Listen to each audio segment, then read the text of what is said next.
guys! Magpiprepare tayo ng ating dinner. Sa ngayon, ang ating lulutuin, patatas. I-oven ko po, pero isasaing ko muna ng kahit 10 minutes bago ko isasalang sa oven para mas lalong malinamnam siya. Hugasan po muna natin. Ito po ang ating hapunan.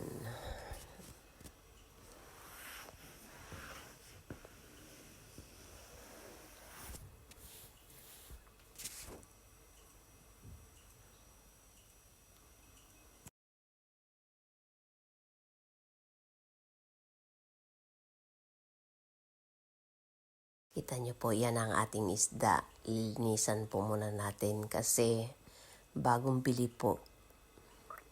Ngayon ito. Kaya fresh. Ating linisan muna guys. Ayan na guys. Linisan natin. Tanggalin natin ito.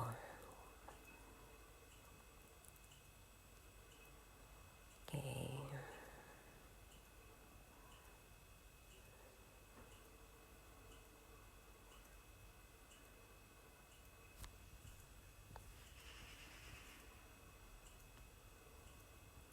Mahirap guys maglinis. Konting tiyaga lang. Medyo may kamahalan guys ang isda dito sa Milan, dito sa Europe. Hindi kagaya sa atin, medyo mura ang isda, medyo mahal ang karne.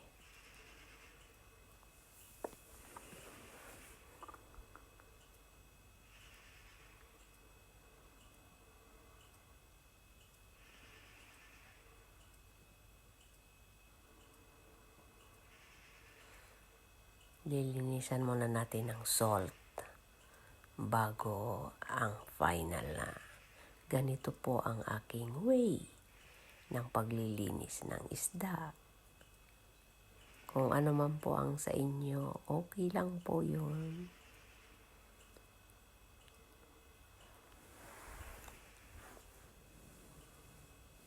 Tsaka po babanlawan natin. Tsaka po ang final.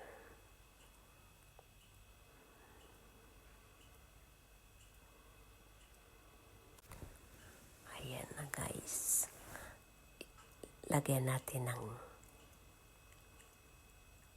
slice ang gitna para ang ating timpla ma-absorb niya hanggang loob. Ganito po kami sa probinsya.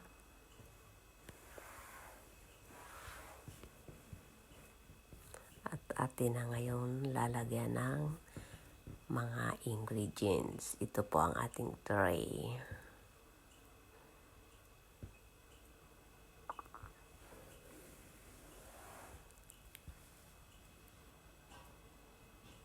Lagyan natin ng konting salt. Lagyan din po natin ng konting pepper.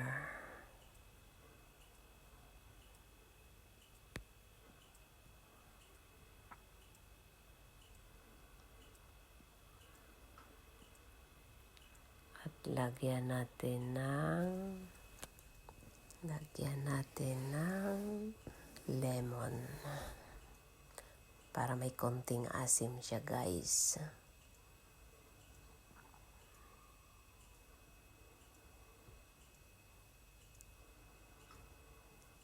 At ating lalagyan ng konting olive oil. Kung wala naman pong olive oil, okay din naman po. Problem. Kahit normal lang pong oil, okay na. Konti lang po guys. At ating lalagyan ng mga gulay. Lalagyan natin ng kung anong available po sa inyo. Ako po'y may sili.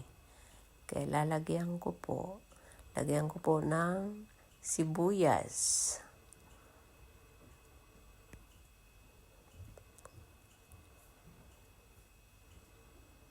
Ayan po yan. At ako po'y may zucchini. Lalagyan ko din po ng zucchini.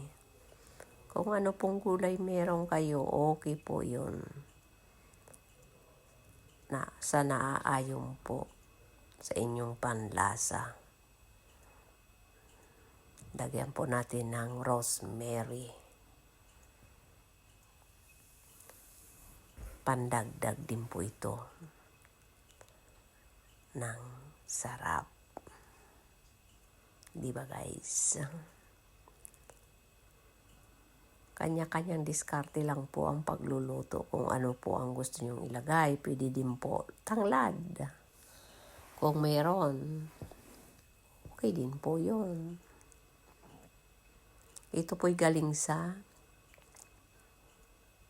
tanim po ito dito sa terrace. Kaya ito po'y organic, ang rosemary. Salamat po guys. Ito na ang isda. Ready na.